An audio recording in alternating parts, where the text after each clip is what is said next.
bagaimana Venezuela, sebuah negara yang terletak di Amerika Selatan dan termasuk dalam teritori Amerika Latin yang terbagi menjadi 23 negara bagian dengan satu capital district dan satu federal dependency. Dalam perjalanannya pasca merdeka di awal abad ke-19, Venezuela saat itu belum menunjukkan perkembangan secara signifikan, baik dalam segi ekonomi, sosial, ataupun politik.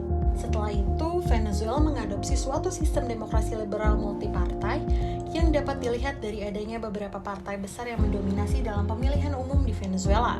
Dilansir dari Freedom House, level demokrasi Venezuela tergolong cukup rendah.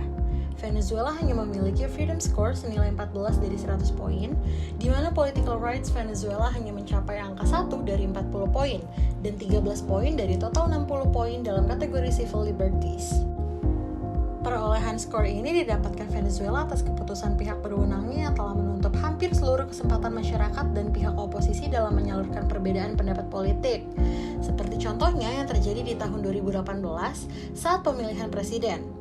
Saat itu, terdapat diskualifikasi kandidat dari partai oposisi yang terkemuka, sumber daya publik yang disalahgunakan oleh pemerintah, hingga terjadinya krisis kemanusiaan yang mendorong lahirnya masalah lain. Belum lagi, permasalahan dalam sistem pemilu Venezuela yang dipenuhi dengan manipulasi politik dari pihak yang pro akan PSUV, sumber daya publik yang disalahgunakan oleh pemerintah, didominasinya media oleh negara, semakin berkurangnya kehadiran pengamat internasional, hingga hal larangan kandidat dan sumber daya yang disalahgunakan pada pemilihan tingkat lokal dan regional di tahun 2021. Meskipun banyak cara telah dilakukan, nyatanya pembangunan ekonomi di Venezuela tetap berpengaruh pada berjalannya sistem demokrasi. Memburuknya keadaan ini ditandai dengan adanya konfrontasi dari pihak yang tidak puas dengan kinerja dari Presiden Maduro yang kemudian membuat opini terkait pemilu 2018, di mana saat itu terpilihnya Presiden Maduro untuk kedua kalinya terlihat seakan seperti cara untuk meningkatkan legitimasi yang dimiliki oleh Presiden Maduro. Selanjutnya, faktor sosial yang memengaruhi demokratisasi di Venezuela.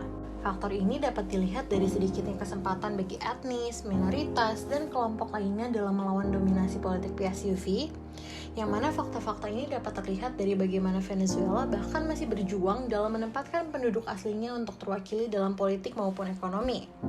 Masyarakat adat yang terpinggirkan, dicabutnya hak kelompok adat dalam memilih secara langsung, hingga kurangnya kebijakan yang didasari oleh isu yang berpengaruh kepada perempuan, serta sangat sedikitnya politisi LGBT+ yang secara terbuka berhasil memiliki posisi politik di pemerintahan Venezuela.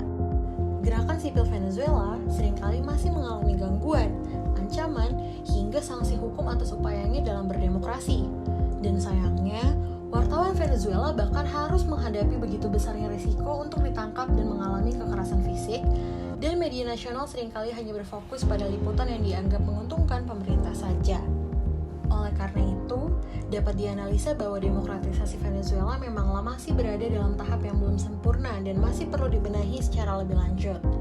Pemerintah yang seharusnya menjadi pengayom bagi masyarakatnya, ternyata masih memerlukan jalan keluar untuk bersifat lebih transparan dan demokratis bagi rakyatnya.